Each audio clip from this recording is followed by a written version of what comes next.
This is RTV6 News at 5:30, working for you. And now at 5:30, they say they don't want a road through their quiet neighborhood, but that could be what it takes to accommodate growth in their community. The controversy straight ahead. Chris.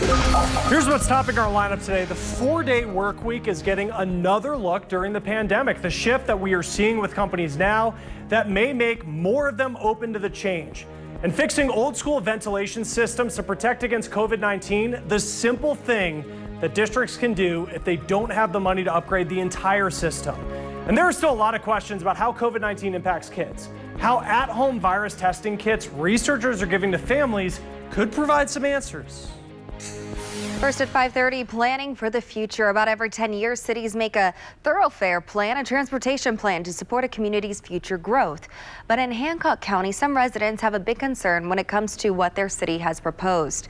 As RTV6's Kelsey Anderson reports, they're worried about the part of the plan to alleviate traffic that will cut through their neighborhood. Residents in this neighborhood are concerned because on the city's plan is a thoroughfare that would go right through their neighborhood. One of the reasons we love living here is we can sit on our back decks. We can see Brandywine Creek flow through our backyards. Sandy Miller has lived in the Walnut Ridge neighborhood for 27 years.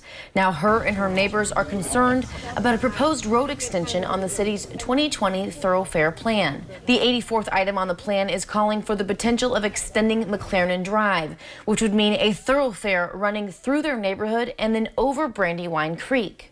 This house, and one of the houses in the front is completely cut off from our neighborhood. So they get cut off from the neighborhood, and the beautiful neighborhood that we've built over the last 30 years is, we think, essentially destroyed. But this isn't the first time these neighbors have fought this fight. This road extension was on the last thoroughfare plan. Yes, the last time was 12 years ago in 2008. And many of us here were part of that. We met with the Planning Commission, we met with the City Council, and after due consideration for all of the same issues that we're going to talk about today, they took it out of the plan. Honestly, we thought it was out of the plan forever, so we were quite surprised last month to learn that we were going to fight this fight again. We still think it's a viable project. We think it's needed, so we've put it back on. Jason Couch is the city engineer for Greenfield. He tells me there are more than 160 items on the plan and no immediate plans for this extension. There's no funding for this at this point. There's no studies that have been done for the environmental impacts. Really, it's just a line on a paper right now. But Miller says they think there are other better options, and they want to see this extension off the plan for good. For whatever little benefit the city might get from that, the cost is simply too high, not just in terms of money, but in terms of safety, in terms of our neighborhood, in terms of drainage and flooding. Couch says in the next 10 years, this is not in the budget to do, but residents here tell me they want to see this put to bed and not put on a plan again. Working for you, Kelsey Anderson, RTV6. The Greenfield City Council is expected to vote on the thoroughfare plan next month. Kevin. We're dry, temperatures in the 80s right now. Last night it was storms. Tonight there's a shower that won't get you wet. The Perseid meteor shower should peak in the early morning hours tomorrow. If you want to see that, check it out after 11 o'clock. You need to get away from city lights, and I think the moon and some clouds will be a challenge, but are you up for a challenge? Give it a try. You just happen to wake up in the middle of the night, just go out, soak up as much sky in your peripheral vision as you can, and hope for the best. 82 temperature in Peru and in Muncie. We zoom in, temperatures across the metro area from the upper 70s to nearly the mid 80s. Hello, Bloomington. Down in Monroe County yesterday, it was nice for a while, temperatures in the 90s, and then everybody forced off of Lake Monroe and any of the sports fields there as the thunderstorms rolled in. Temperatures tonight, they'll drop to 75 degrees. That's by 11 o'clock with a mixture of clouds and moonlight and some patchy fog overnight. Those are all the challenges to seeing the meteor shower, but you can give it a shot again tomorrow night. There are the temperatures as we go into the morning hours tomorrow. We recover by noon to 78 degrees. We'll be dry tomorrow. We'll talk about opportunities for rain as we kind of look ahead for the rest of the work week into the weekend coming up. Russia is the first country to clear a coronavirus vaccine. The announcement comes with skepticism from other nations. President Vladimir Putin says the vaccine has been declared for use and has proven efficient. Scientists are warning against using the vaccine before phase 3 trials. Now, here in the U.S., health officials say the point is not to be the first to the vaccine. Health and Human Services Secretary says that data from phase 3 trials are necessary to make sure a vaccine is safe. The U.S. currently has 6 vaccines in development. 2 are in phase 3 trials. Health and Human Services believes that we could have an FDA-approved vaccine by December. Now, we've told you how Google and Apple teamed up to create software that would allow a COVID tracking app to work. Now, as part of a recent software update on our phones, and now Virginia is the first state to make an app using the technology. It's called COVIDwise. It's similar to contact tracing, but isn't exactly the same. COVIDwise uses Bluetooth technology to measure distance between different people and how much time they've spent together. Both people need to have the app installed. Now, users will receive an alert if someone around them tests positive for coronavirus, and it won't reveal who it was. While not everybody needs to have the app, the more people who do, the better. For every 1 to 2 app users, you're potentially averting 1 infection. So I think that's a good take-home message. Obviously, the more of them there are, the more potential infections that we avert. The app is really only meant to notify people if they've been exposed to the virus. It is not meant to eliminate traditional contact tracing. Traditional contact tracing, which is done manually, is still important. It is still required. It's how we really, get in touch with people to determine if they have questions, if they have prevention activities that they need to figure out. Another thing about the app is that it does not use location data. Virginia's health department says there's really no need for it, especially because the type of data doesn't really show the distance between people. Right now, the app can only be used in Virginia, but the state of North Dakota has said that the app will be available for use there soon as well. Now, back to our lineup. The 4-day work week is getting another look right now why this pandemic has some companies considering a change.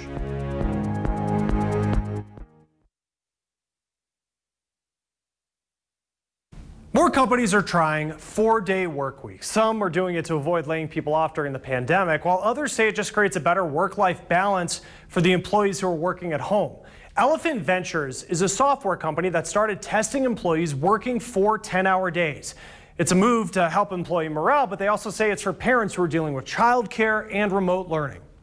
I think you still have the age-old conversation of if it's 40 hours compressed into 4 days, you still have, how much productivity are you actually getting in a 10-hour workday? Productivity has gone up in other countries like at Microsoft in Japan when they tried a 4-day work week last year, and ZipRecruiter says that it has seen an increase in job postings that mention 4-day work weeks this year. If you're not wanting to lose your good workers, or you're wanting to, make sure that they're not looking elsewhere for those places that are hiring, you have to be thinking about, how do I retain my good staff? I don't want to lose them. And flexibility is going to be, I think, a key piece of retaining staff in the future. That HR expert says flexibility could be key in attracting new workers in the future. Elephant Ventures plans to test its new work week this month, and if it's successful, it could look at reducing the workday by an hour. Now, the pandemic's creating another shortage: office furniture. Stores say there is a demand to buy desks and chairs, but at the same time, there's a lack of raw materials from vendors. All these raw materials are going to so many other places, whether it's the medical industry. It doesn't matter. They cannot get the raw materials to make product. The materials are being used to make supplies like PPE. Buyers believe the supply chain may stabilize by November or December. All right, more ahead in our lineup, a call for safety improvements in schools. Why some parents want changes made to ventilation systems when it comes to COVID-19.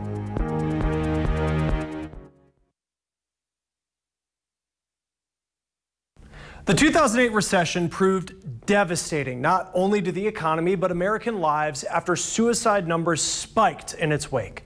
For veterans at high risk of unemployment and mental illness, experts say we need greater efforts to support the population. Amanda Brandeis found a nonprofit using a unique form of therapy to support veterans and their caregivers during this time. All I have to do is just relax. being able to get out of my head and literally not have to do anything for an hour, it's amazing. In a pool heated to match the human temperature, veterans are transported to a state of calm. It's often equated to what it might feel like if you were to go all the way back to being in the womb and that safety and serenity in that watery environment. But like many veterans sent to San Diego's Wave Academy, Kendra Murphy had her reservations. First session, I was tense. The Air Force veteran served 6 years and was deployed once to Iraq. She says the base was a constant target for mortar attacks. Just not knowing what was going to happen, that's probably like the craziest.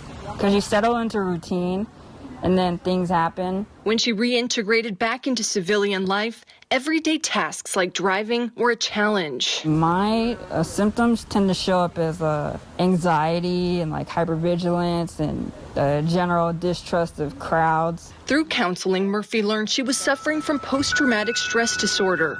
She began the aquatic therapy program before COVID-19, but like many services, it was put on hold. I'm hearing from a lot of veterans that they're feeling more isolated.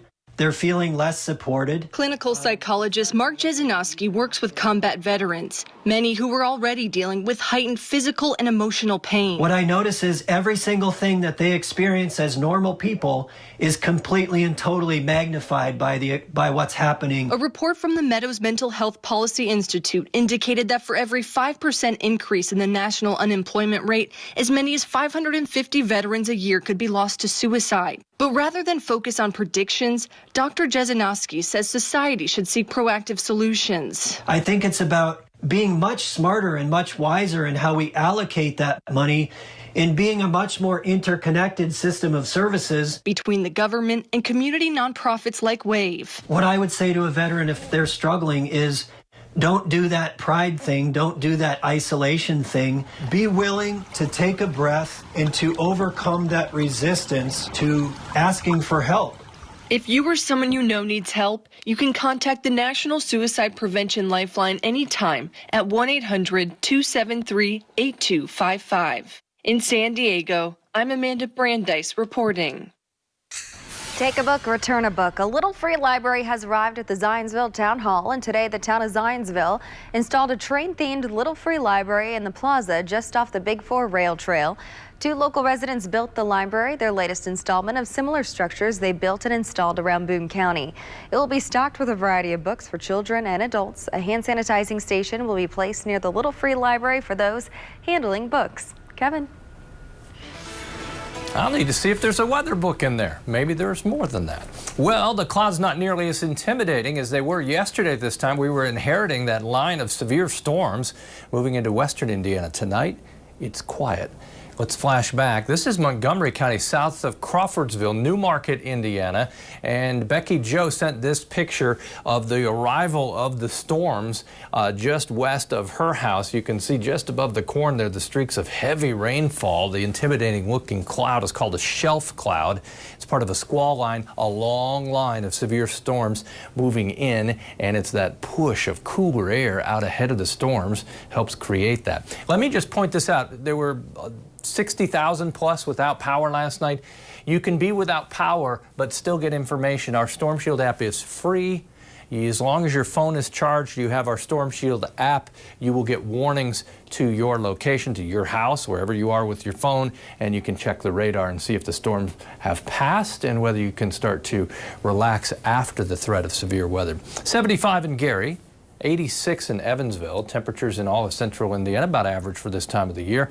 Tomorrow, a little fog in the morning. Temperatures upper 70s by noon. About 85 for your afternoon temperature. And again, the chance for any rain is low. Watch what happens. You follow the line and then watch it just drop off on Monday. That's the day that we begin to change things. It will be humid with a low chance for rain right from tomorrow through the weekend. And then early next week, the humidity will drop out and we'll have a much different pattern setting up. Health experts are continuing to plead with school districts to check ventilation systems before reopening. Poor air circulation in aging schools could put teachers and students at risk for COVID. Chris Conti takes a closer look at solutions that schools can take so kids can head safely back to school. Emptiness and darkness have consumed this nation's schools for months. But as fall approaches, it is shedding light on a problem decades in the making. I'm concerned. I understand why anxiety is high. Dr. Joseph Allen oversees the Healthy Buildings Program initiative at Harvard University. Months ago, he started sounding the alarm about poor ventilation systems plaguing schools nationwide. We've chronically underinvested in our school buildings. Nationally, 90% of schools are underventilated. Not a great thing before the pandemic, but now poor air circulation could help spread COVID. Dr. Allen is pleading with schools to address ventilation before reopening. So what's happening in a classroom depends on the actions we take or don't take. To help guide schools, Harvard created a risk reduction strategy report.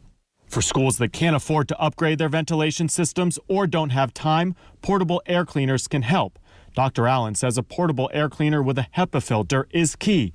In a classroom where ventilation is poor, changing the air out 5 times per hour means air in the room can be cleaned every 12 minutes. Even opening windows helps. Last week, Harvard even released an air cleaner calculator. It allows school officials to input the size of classrooms, even ceiling height.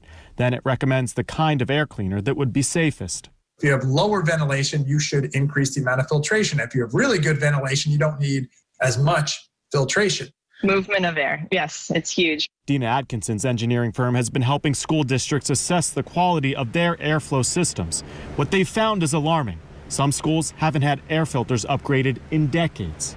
Just from walking around some of the older schools, they're not even meeting code right now as far as ventilation requirements go.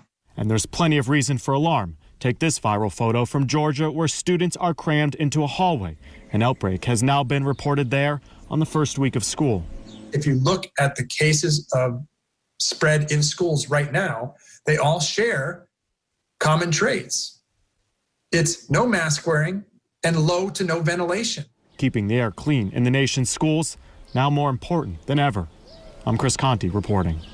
Too many women die from pregnancy-related complications each year in the U.S. Death can occur during and up to a year after pregnancy. It doesn't have to be that way. That is a brand new campaign launched by the CDC about pregnancy-related complications. The U.S. has the highest preventable pregnancy-related deaths of any developed country. The rates are much higher among women of color. And it's not just about a lack of access to health care or socioeconomic issues that minorities face. You can have a PhD and still have really terrible outcomes. And we don't understand that yet. Nurse, midwife, and postpartum support international representative Ann Smith says that suicide is the most prevalent cause of death in the first 10 days of postpartum. 1 in 7 moms and 1 in 10 dads experience postpartum depression. While the American College of OBGYN recommends screening in pregnancy and postpartum for mood disorders, it is not widely practiced yet, and Smith says it also needs to go beyond just filling out a form.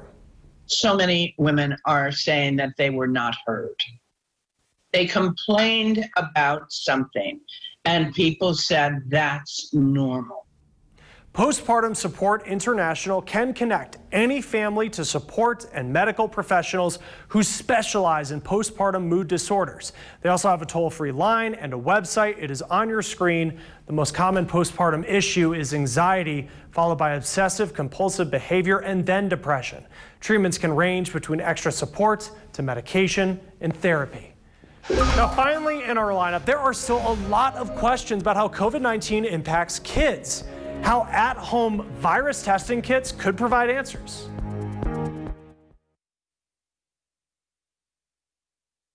More sports stadiums that are sitting empty are being used for voting. A voting rights organization launched by LeBron James and other black athletes are pushing for this. They say the stadiums are a good choice because their size allows for social distancing, but also they're easy to find. A number of NBA teams have already signed on.